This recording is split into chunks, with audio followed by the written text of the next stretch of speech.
pre. Pare, Tol. ano dyan? Stop. Talaga ito. Talagang kita-kita.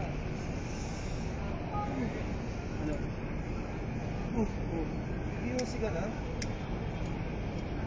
Kailan ka pa nag-POC? Dala. Kailan ba yan, pre? Ngayon ko lang nalaman yan ah. Tagal na natin magkaibigan, ngayon ko lang nalaman nag-POC ka pala. Tol, sasabihin sana ako sa'yo. Pare, concern kasi ako sa'yo eh.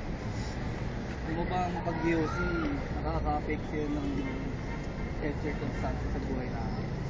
Mas bukod pa dyan, nakaka-apekto rin ka rin sa environment eh.